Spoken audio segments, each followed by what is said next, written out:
When I was first experiencing EoE, the symptoms were hard time swallowing a lot of foods, specifically meat, bread, and hard-boiled eggs. Those especially had a hard time going down. Sometimes I would choke on them, and other foods just had trouble going down. I feel like there was a delay in the diagnosis purely due to my lack of kind of acknowledgement of some of the symptoms I was seeing. I would notice that Marko would be eating something and then there would be a cough. And I started realizing that cough is like only when he eats.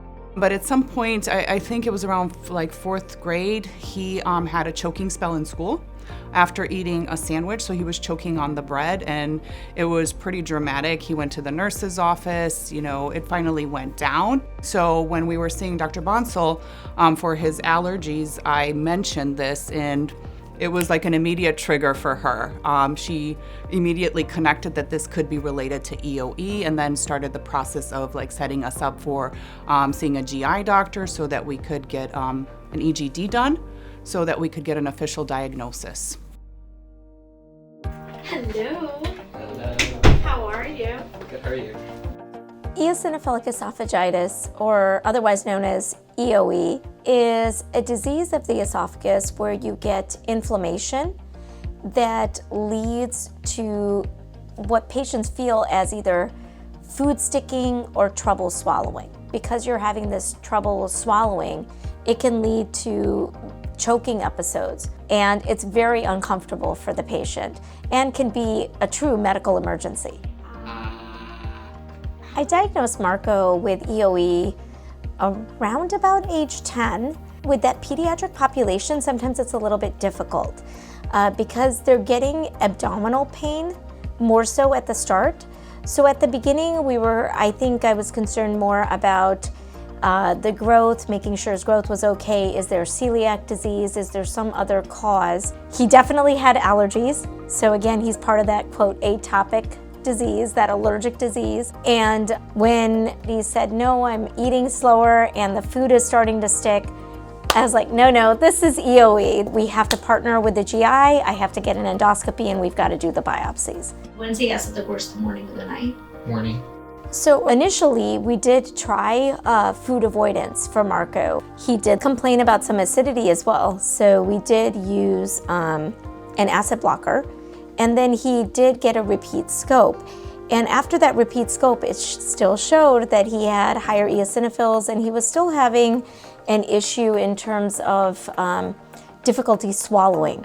After that point, we discussed whether we want to do topical steroids or do we want to try the biologic. And we decided together that, hey, we'd like to go ahead and try the biologic. Marko was diagnosed with asthma and seasonal allergies very, very early on. I would say probably at the age of 4. I try to tell my patients that have EoE that we do like to keep the asthma and the allergies under very tight control. I try to tell them, I don't want anything dripping into the esophagus. I don't want anything adding to any type of inflammation anywhere. Because at the end of the day, I do have the belief that we're one unified airway. It's very important to treat the allergies, to treat the asthma, and keep it under very good control because I think overall you feel better. Working with my allergist and managing all my conditions, it's made my everyday life a lot easier. The asthma and the allergies have been controlled for a very long time. I don't feel them anymore. And the EoE, it's newly diagnosed, but it's already come a long way into making my life easier.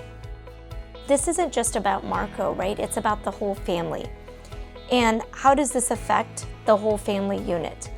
Because any therapy that you do, like let's say it's a food elimination to be more specific, that is going to affect the whole family. It's going to affect how she cooks, what mom buys, what dad cooks, what dad buys. Like the whole family is going to be impacted by what therapy they decide to go with. The one thing I would suggest is even through the roadblocks, don't lose contact with your allergist. I'm gonna be your biggest advocate. I will find a way. Like if you don't want to do something, okay, what else can we talk about? What else can we do? The wonderful thing about Dr. Bonsall is that she has always included Marko and me in the decision process. And we've always been partners in care. She always tells Marko that, what you decide today doesn't mean that it's going to be the same decision you're going to make in like a year from now or 2 years from now or 10 years from now. So he is, and I always feel very informed. She's really empowered us to manage and control his conditions.